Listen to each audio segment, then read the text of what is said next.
By early 1945, Europe stood on the edge of collapse, but victory was far from guaranteed. Just weeks earlier, German forces had launched one last desperate counteroffensive through the Ardennes, the Battle of the Bulge. It was a brutal surprise that caught the Allies off guard, splitting their lines and pushing deep into Belgium. For a moment, it seemed as if the war might drag on far longer than anyone had expected. The cost of stopping that offensive was staggering. Thousands of soldiers were killed or wounded, entire divisions were exhausted, and critical supplies, fuel, ammunition, winter gear, had been stretched dangerously thin. Even after the German advance was halted, the battlefield told a grim story. Frozen forests littered with destroyed tanks, abandoned vehicles, and the bodies of men who had fought in one of the coldest winters of the war. The Allies won, but it was a costly victory, and the price would shape everything that followed. Now, as January turned into February, the Allied armies regrouped and prepared for the final push into Germany itself. The question was no longer whether Germany would lose, but how quickly and at what cost. At the center of that decision stood one man, Dwight D. Eisenhower. Eisenhower was not a battlefield gambler. As Supreme Allied Commander, his responsibility stretched far beyond a single front or a single victory. He had to coordinate British, American, and other Allied forces across an entire continent. Every move required careful planning, cooperation, and above all, stability. His strategy was deliberate: maintain a broad front, apply constant pressure, and avoid unnecessary risks that could lead to another disaster like the Ardennes. To many, this approach made perfect sense. The Allies had overwhelming resources, time was on their side. Why risk everything on bold, unpredictable moves when steady pressure would inevitably break Germany's defenses? But not everyone agreed. Among the senior commanders in the field, there were those who believed the war could be ended faster if only they were allowed to move with greater speed and freedom. They saw opportunities where others saw risk. They believed that hesitation could be just as dangerous as recklessness. And no one embodied that mindset more than General George S. Patton. Patton had already built a reputation as one of the most aggressive and controversial commanders in the Allied forces. He believed in rapid movement, relentless attack, and seizing the initiative before the enemy could react. To him, war was not something to be managed carefully. It was something to be dominated with speed and force. During the Battle of the Bulge, Patton demonstrated exactly what that meant. In one of the most remarkable maneuvers of the war, he turned his entire army north in the matter of days to relieve the besieged town of Bastogne. While others hesitated, Patton moved, and it worked. That success only strengthened his belief that bold action, not cautious planning, was the key to victory. But this created a growing tension at the highest levels of command. Eisenhower valued coordination and control.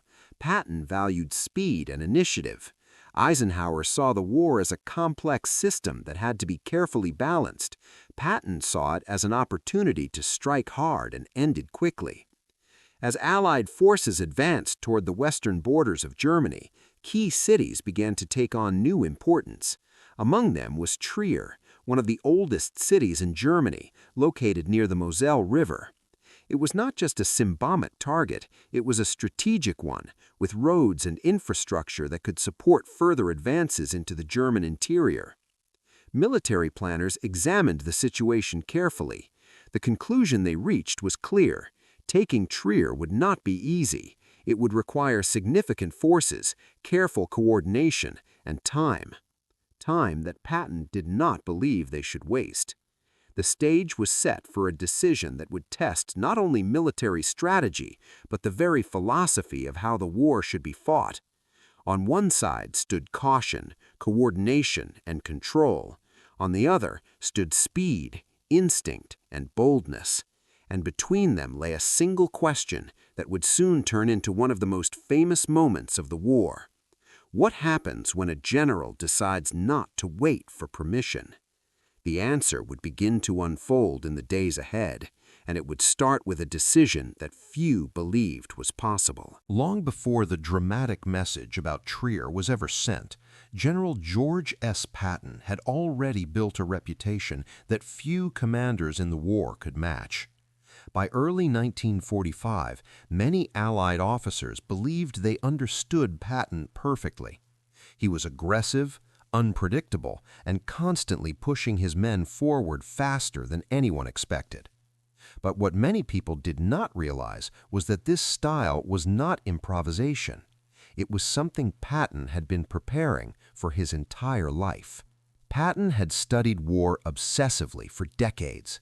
He read the campaigns of Napoleon, analyzed ancient battles, and even competed in the modern pentathlon during the early years of his career as an officer. To him, warfare was not just about firepower, it was about speed, initiative, and momentum.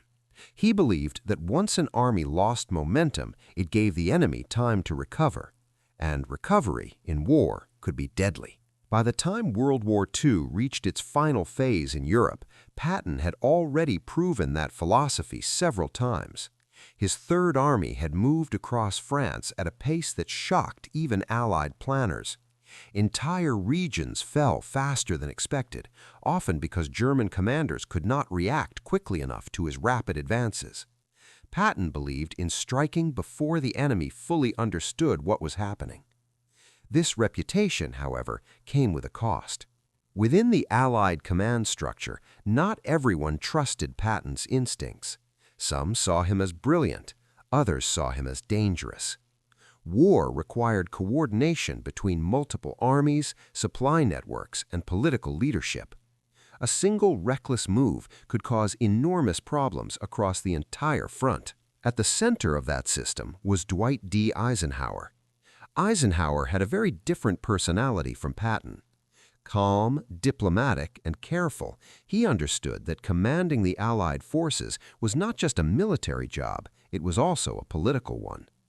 British and American commanders had to cooperate. Resources had to be shared. Every decision could affect the balance between Allied nations. For Eisenhower, the biggest risk was not just losing a battle.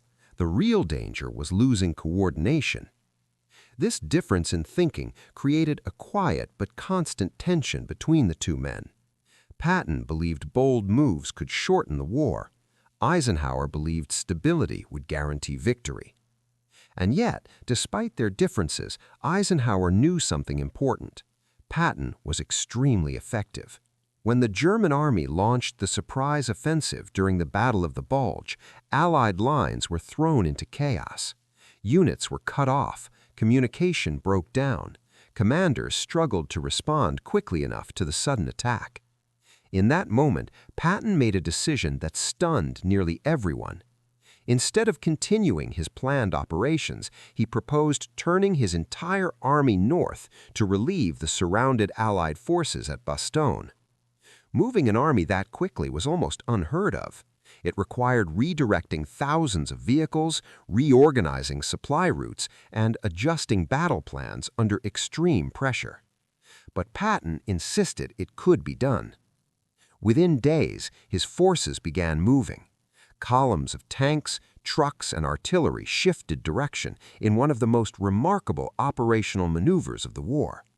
Snow-covered roads, freezing weather, and constant German resistance slowed them down, but they kept pushing forward. Eventually, they reached Bastogne and helped break the siege. That moment reinforced Patton's belief that speed and bold action worked. It also strengthened the confidence of the soldiers under his command. Many of them believed they were part of the most aggressive and effective army in the European theater. But success also made Patton more determined to act quickly in future situations. By early 1945, Germany was weakening, but it was not collapsing as many people had expected. Defensive lines, rivers, and fortified towns still slowed the Allied advance. In several areas, progress turned into grinding, methodical fighting. For Patton, this was frustrating. He constantly studied maps, looking for weak points in the German defenses. He believed if the Allies could move fast enough, they might break through before the German army could reorganize deeper inside Germany. To Patton, hesitation was the enemy. Many officers who served under him described how he pushed headquarters staff to think faster and plan faster. He wanted constant movement. He wanted opportunities exploited immediately, not debated for days. This mindset created a unique atmosphere inside the Third Army. Officers knew that if they found a weakness in the German line, Patton would likely support an immediate attack. Waiting too long could mean losing the moment. And that moment was exactly what Patton was always searching for. Meanwhile, Allied planners at higher levels continued to calculate risks carefully. Intelligence reports suggested that although Germany was losing ground, its remaining forces were still capable of defending key cities and transportation hubs. Some German commanders were preparing to make last stands in places that could slow the Allied advance for weeks. This meant every operation had to be evaluated carefully. But on the battlefield, things often looked different than they did on a planning map. Patton frequently received reports from reconnaissance units, forward commanders, and intelligence officers describing gaps in the German defenses. Some areas were far less protected than expected. German units were retreating faster than predicted. In some places, the enemy simply did not have enough troops left to hold every position. These reports reinforced Patton's belief that speed could change everything. However, moving too fast also carried risks. Supply lines could become overstretched, units could advance beyond support, and if the Germans suddenly counterattacked, isolated divisions might find themselves in serious danger. This was exactly the kind of scenario that worried higher command. Yet Patton continued to push forward, convinced that hesitation would only prolong the war. And then came the question of the next major objective.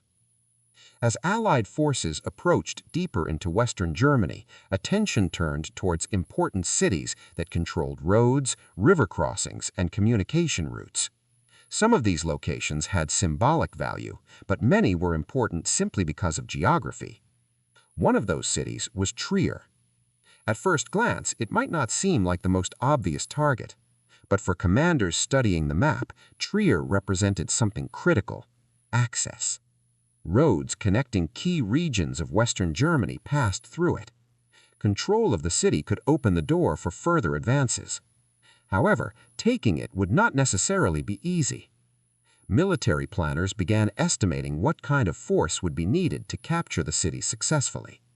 German resistance, terrain, and urban fighting all had to be considered. The calculations suggested that a larger force might be required to ensure success. For many commanders, that conclusion made sense. For Patton, it sounded like an unnecessary delay. Because by now, he believed something very simple. If the enemy looked weak, the attack should happen immediately. And soon, a situation would emerge where Patton would face a choice that perfectly captured his philosophy of war. Follow the cautious estimates, or trust his instincts once again. By early March 1945, the Allied advance into Western Germany was no longer just a matter of breaking through enemy lines. It had become a race against time, against logistics, and against a collapsing but still dangerous German army. Every mile gained brought the Allies closer to the heart of Germany, but it also stretched their supply lines thinner and thinner. At the center of this growing tension stood a single objective: Trier. Trier was not just another city on the map. It was one of the oldest cities in Germany, located near the Moselle River, with a network of roads that made it a key point for movement deeper into German territory. Control of Trier meant control of access, routes that could support a rapid advance or slow it down significantly if left in enemy hands. From a strategic perspective, it mattered. From a practical perspective, it was complicated. Allied planners began analyzing the situation in detail. Intelligence reports suggested that German forces in the region were weakened but not completely broken. There were still defensive positions, possible reinforcements, and the uncertainty that always came with urban combat. Fighting in a city could quickly turn into a slow and costly operation. After reviewing the situation, military planners reached a cautious conclusion. Taking Trier would require at least 4 divisions. That estimate was not random, it was based on experience. Previous battles had shown that urban environments favored defenders. Narrow streets, fortified buildings, and hidden positions could turn even a small defending force into a serious obstacle. Underestimating that kind of resistance had already proven costly earlier in the war. So the recommendation was clear: wait, prepare, and commit enough force to ensure success. But on the front lines, things did not look the same. General George S. Patton was not just studying reports, he was watching the battlefield in real time. Reconnaissance units, forward patrols, and local intelligence painted a very different picture. German forces in the area appeared disorganized. Some units were retreating, others were holding positions, but without the strength expected for a major defense. To Patton, this did not look like a city that required 4 divisions. It looked like an opportunity. This was the fundamental difference between planners and field commanders. Planners prepared for worst-case scenarios. Commanders like Patton looked for best-case opportunities and moved before those opportunities disappeared. And opportunities in war rarely lasted long. Every hour that passed gave the Germans time to reinforce, reorganize, or destroy key infrastructure. Bridges could be blown, roads could be blocked, defensive lines could be strengthened. A weak position could become a strong one if given enough time. Patton understood this better than most. From his perspective, waiting for 4 divisions was not caution, it was hesitation. And hesitation, in his mind, could cost more lives than risk. Still, the decision was not entirely his to make. The Allied command structure required coordination. Major operations had to be approved. Resources had to be allocated carefully. Moving large forces without proper authorization could disrupt plans across the entire front. So the situation became a test of judgment. Follow the plan or act on instinct. As discussions continued, Patton and his staff examined every detail they could gather. Reports indicated that German resistance around Trier was inconsistent. Some areas showed signs of preparation, while others appeared almost abandoned. It was unclear whether this was part of a larger defensive plan or simply the result of a weakening army struggling to hold ground. Uncertainty like this often led to caution, but for Patton, it suggested something else. It suggested that the enemy was vulnerable. Inside his headquarters, the question became more direct. If the city could be taken quickly with fewer forces, why wait? Why give the enemy time to recover? Why follow an estimate that might already be outdated? These were not easy questions, especially when the consequences could be serious. If Patton attacked with too little force and failed, the result could be heavy casualties and a delayed advance. Worse, it could damage confidence in his command and create problems for the broader Allied strategy. But if he succeeded, the reward would be significant. A key city captured ahead of schedule, momentum maintained, pressure increased on a retreating enemy, and perhaps most importantly, proof that speed and boldness could still shape the outcome of the war in Europe. The tension between risk and opportunity was now at its highest point. At higher levels of command, the situation still looked uncertain. Estimates remained cautious, recommendations leaned toward waiting for additional forces. But on the ground, the situation felt different. Reports kept coming in, movement observed, resistance inconsistent, gaps appearing. For a commander like Patton, this was exactly the kind of moment he had been waiting for. Not a perfectly planned operation, not a guaranteed outcome, but a chance to act faster than the enemy could react. And so the decision began to shape. Patton would not wait for 4 divisions, he would move with what he had: 2 divisions. To many, this sounded reckless. It went against the calculated estimates of experienced planners. It risked underestimating the enemy. It depended heavily on speed, surprise, and the assumption that German forces were weaker than expected. But to Patton, it made perfect sense. Because in his view, war was not won by following estimates, it was won by seizing moments. As orders were prepared and units began to move, the atmosphere shifted. This was no longer a debate, it was an operation in motion. Soldiers advanced towards Trier, not as part of a slow, carefully staged assault, but as part of a fast-moving push designed to overwhelm the enemy before they could fully respond. Everything now depended on timing. If the Germans were truly weak, the city could fall quickly. If they were stronger than expected, the attack could stall, or worse. There would be no easy adjustment once the operation began. No time to reconsider. Only forward. And as Patton's forces moved towards Trier, one thing became clear. This was more than just another objective. It was a test. A test of instinct versus calculation. Speed versus caution. And in the coming hours, the outcome would reveal which approach would define the final phase of the war in Europe. The attack began not with hesitation, but with movement. As General George S. Patton gave the order, 2 divisions of the Third Army pushed toward Trier with a speed that reflected his entire philosophy of war. There would be no long buildup, no extended artillery preparation designed to slowly weaken the city. Instead, the plan relied on something far more dangerous and far more effective when it worked: surprise. The success of the operation depended on one critical assumption. The German forces in and around Trier were not prepared for a rapid, aggressive assault. If that assumption was correct, speed could break their ability to respond. If it was wrong, the attacking forces could find themselves in a difficult and costly fight inside the city. As armored columns moved forward, the early signs were encouraging. Reconnaissance units reported limited resistance on the approaches to the city. Some German positions appeared abandoned, others fired briefly before withdrawing. It was not the kind of organized defense that planners had feared.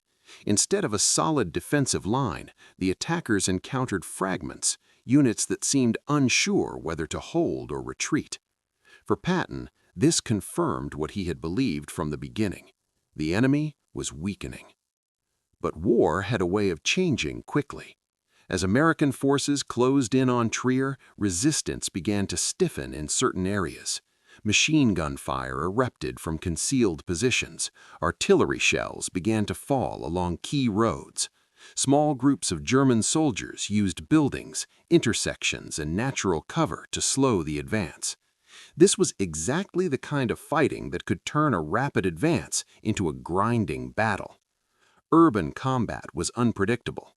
A single street could become a deadly trap. A single building could hold out for hours or even days if defended properly. Every corner had to be approached carefully. Every movement carried risk. Yet something was different this time. The German defense lacked coordination. Instead of a unified effort, resistance came in isolated pockets. One unit would fight hard, while another nearby position remained silent or withdrew. Communication appeared disrupted. Command structure seemed fractured. This played directly into Patton's strategy. Rather than stopping to eliminate every point of resistance, his forces kept moving forward. Units bypassed strong points when possible, leaving them to be dealt with later. The priority was not to fight every battle, it was to maintain momentum. And momentum, once gained, became difficult to stop. Tanks pushed into the outskirts of the city, supported by infantry moving through damaged streets and shattered buildings. Smoke filled the air as scattered fires burned across parts of Trier. The sound of engines, gunfire, and explosions echoed through narrow roads that had stood for centuries. For the soldiers involved, the situation was intense and unpredictable. At any moment, resistance could appear from a window, a doorway, or a hidden position. Every advance required focus, coordination, and quick decision-making. But despite these dangers, progress continued. Reports from the front lines began to paint a clear picture. German forces were not mounting a coordinated defense of the city. Instead, many units were retreating, attempting to avoid being surrounded or cut off. Others fought briefly before pulling back, unable to hold against the speed of the advance. This was the exact scenario Patton had anticipated. Speed had disrupted the enemy's ability to organize. The decision to attack quickly, with fewer forces than recommended, was now producing results. Still, the risk had not disappeared. There was always the possibility that stronger German units could counterattack. If American forces advanced too far too quickly, they could become exposed. Supply lines had to keep up, communication had to remain intact. A sudden change in the situation could still turn success into difficulty. But as hours passed, it became increasingly clear that the gamble was working. Key positions inside Trier were secured faster than expected. Bridges, roads, and intersections fell under American control before they could be fully destroyed or defended. German forces, already under pressure, struggled to respond to the speed of the attack. By the time a full defensive effort could have been organized, it was already too late. The city was slipping out of their hands. For the soldiers of the Third Army, the pace of the operation was almost surreal. What had been expected, by some, to become a difficult and prolonged battle was instead unfolding as a rapid and decisive advance. One by one, resistance points were neutralized or bypassed. Streets were cleared. Strategic locations were secured. The structure of the city's defense continued to collapse under constant pressure. And then the moment came. Trier was taken. Not after days of heavy fighting, not with 4 divisions, but with 2. The significance of this outcome was immediate. A city that had been considered a potentially difficult objective was captured faster than expected, with fewer resources than planned. The risks were real, but so were the results. For Patton, it was validation. His belief in speed, in seizing opportunity, in acting before the enemy could react, had once again proven effective. But beyond the battlefield, the implications were even greater. This was not just a tactical success. It was a direct challenge to the cautious estimates and planning processes that had suggested a different approach. It raised an uncomfortable question for higher command. What if waiting had been the wrong decision? As reports of the capture reached Allied headquarters, the scale of what had happened became clear. A major objective had been secured ahead of schedule. The advance into Germany could continue without delay. Momentum had been preserved at a critical moment in the war. And at the center of it all was a decision that had gone against conventional expectations. But Patton was not finished, because now came the moment that would turn this military success into something far more memorable. With Trier secured, he prepared a message. A simple report of victory could have been enough, but Patton was not known for simple reports. Instead, he chose words that would capture the entire situation, his decision, the risk, and the outcome in a way that no formal document ever could. A message that was direct, almost provocative, and one that would soon reach Dwight Eisenhower. What he wrote would become one of the most famous lines of the war, and it would define not just the operation, but the man behind it. The message was short, almost casual in tone, but it carried the weight of everything that had just happened. After the rapid capture of Trier, General George S. Patton did not send a long report filled with details, numbers, or explanations. He did not justify his decision or explain the risks he had taken. Instead, he sent a single line to Dwight D. Eisenhower. "Have taken Trier with 2 divisions. Do you want me to give it back?" At first glance, it sounded almost like a joke, but behind those words was something much deeper. It was confidence, defiance, and perhaps even a subtle challenge to the system that had doubted the feasibility of the operation. Patton had done exactly what planners believed required more time and more forces. And now, instead of explaining himself, he reduced the entire situation to a single, almost sarcastic question. For Eisenhower, receiving that message must have been a moment of mixed reaction. On one hand, the result was undeniable. Trier had been captured quickly, efficiently, and without the kind of prolonged battle that had been expected. The success supported the overall Allied advance, maintaining momentum at a critical stage of the war. On the other hand, the way it had been done raised important questions. Military command at that level depended on structure, coordination, and discipline. Decisions were meant to be made carefully, with input from multiple sources. If every commander acted purely on instinct, the result could be chaos, even if some of those decisions succeeded. Patton's message was not just about Trier.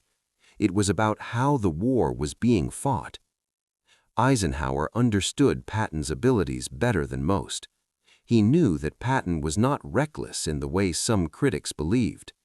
His decisions were often based on a deep understanding of battlefield dynamics, timing, and enemy behavior. But at the same time, Eisenhower also knew that this kind of independence could not become the norm across the entire Allied command. There had to be balance. And so, Eisenhower's response was just as brief and just as telling. He replied that the city should be held. No reprimand, no long explanation, no public criticism, just a simple acknowledgement of success and an acceptance of the result. In that moment, something important was revealed about both men. Patton had pushed the limits of what was expected, acting on instinct and proving that speed could achieve what careful planning sometimes delayed. Eisenhower, in turn, showed restraint. He did not allow ego or protocol to overshadow the reality of the situation. The objective had been achieved. The advance could continue. That was what mattered most.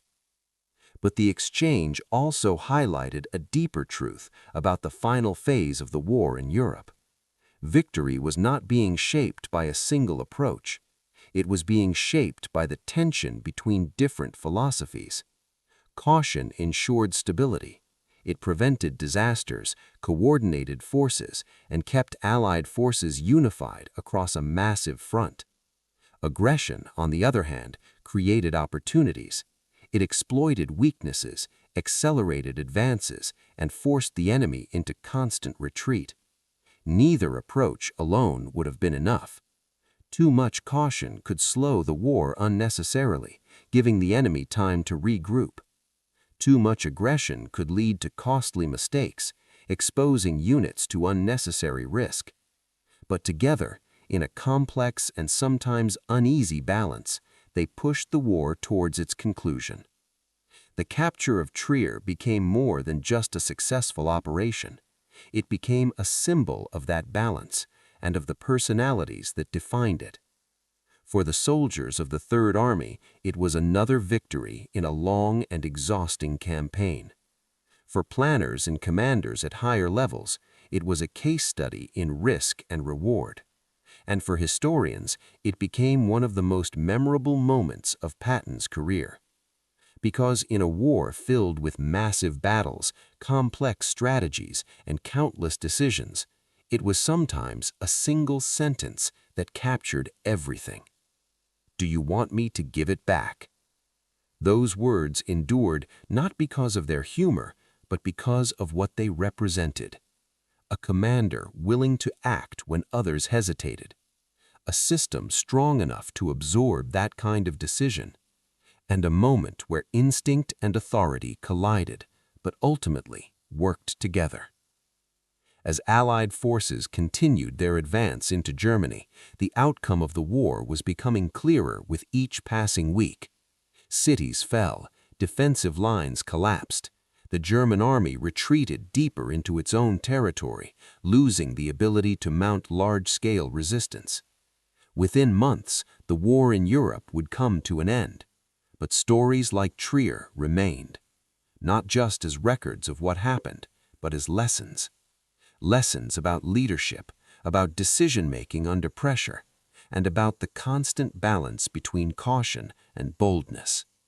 Because in the end, wars are not won by plans alone, and they are not won by instinct alone.